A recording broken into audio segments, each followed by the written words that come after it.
Oi, pessoal! Então, hoje eu vou vir aqui explicar para vocês um pouquinho sobre a Grécia, na questão de história e um pouco de filosofia.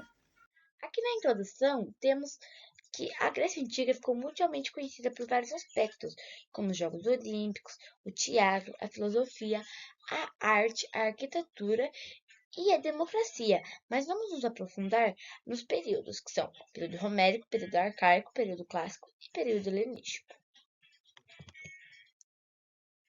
Primeiro, vamos falar sobre o período homérico. O período homérico foi marcado por vários acontecimentos, mas só veremos dois, que são a Guerra de Troia, registrada na Ilíada, e a Odisseia de Odisseu, registrada na Odisseia. A Guerra de Troia foi ocasionada pelo sequestro da princesa da Grécia Helena, que foi raptada por Péricles, que era apaixonado por ela. A guerra acabou quando os gregos acabaram enviando um cavalo cheio de soldados, que foi dado o nome de cavalo de Troia, que era, como dizer, um cavalo cheio de soldados. E a armadilha deu certo e o soldado e Troia acabou perdendo a guerra.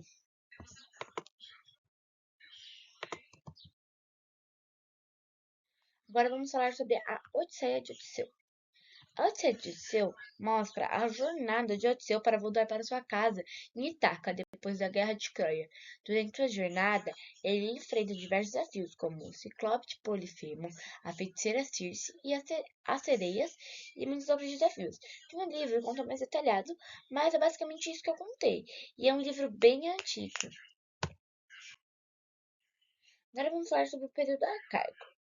É um período em que houve o surgimento e o desenvolvimento das cidades-estados, como Atenas e Esparta, a criação dos primeiros templos e o desenvolvimento da arquitetura clássica, a expansão comercial e a colonização de novas áreas do Mediterrâneo, no início da filosofia e o nascimento dos Jogos Olímpicos, como disse anteriormente. Agora sobre Atenas. Atenas, junto a Esparta, foi uma das principais cidades-estados da antiga Grécia, principalmente por ser o berço da filosofia e do teatro. Era conhecida como a cidade da sabedoria, mas teve seu fim na Guerra de Peloponeso. Os Espartanos. Uma das mais famosas cidades-estados da Grécia é Esparta, por ser extremamente rígida e inovadora em seus treinamentos, criando garotos desde os 6 anos de idade para serem os maiores guerreiros de sua época. Ela era uma das maiores forças militares de sua era, mas encontrou seu fim contra Tebas na Batalha de Leuctra. Agora vamos falar sobre o período clássico. Nesse período ocorreu após a ascensão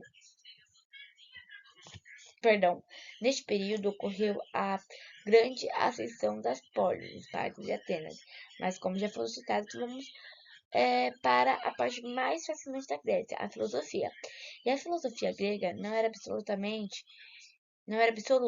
Por isso, havia várias escolas ensinando sua própria forma de se ver o mundo, como os epicuristas, socráticos, cínicos, entre outras. E conheceremos duas agora. São os socráticos, que através do método socrático, que consistia em um diálogo baseado em questionamentos sucessivos para que para levar o interlocutor à reflexão e ao reconhecimento de sua própria ignorância. A filosofia socrática buscava a verdade objetiva e universal por meio da razão e do autoexame, acreditando que a virtude é a forma de acontecimento que o cuidado da alma é é o mais importante para a obrigação humana. Agora sobre os estoicos. E uma curiosidade é que a gente usa o método estoico até hoje.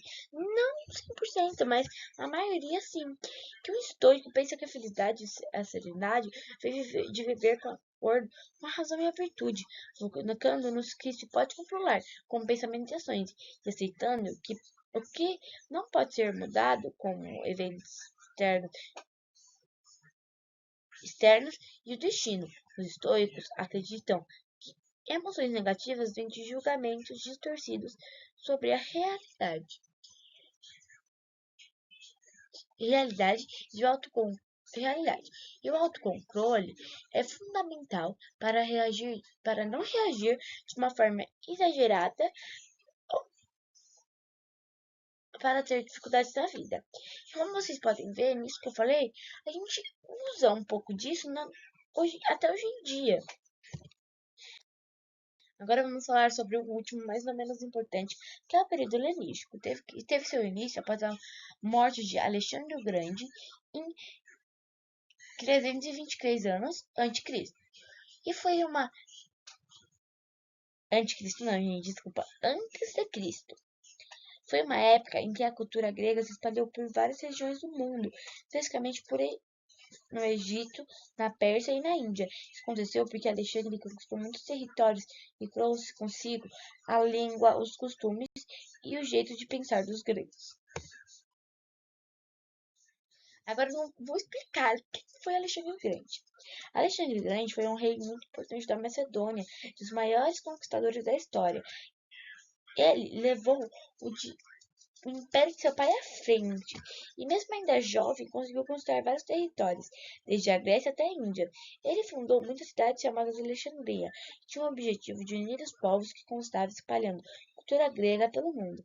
Depois que ele faleceu, seu império foi dividido por seus generais, mas com o tempo acabou se desfazendo. Ou seja, assim que ele morreu, como ele não tinha herdeiros, filhos, ele não tinha para quem deixar o império dele. Então foi dividido entre seus generais. Mas com essa divisão, o império dele foi dividido, acabando virando cidades. E elas acabaram brigando. Então, seu império foi totalmente desfeito. E não era seu desejo fazer isso.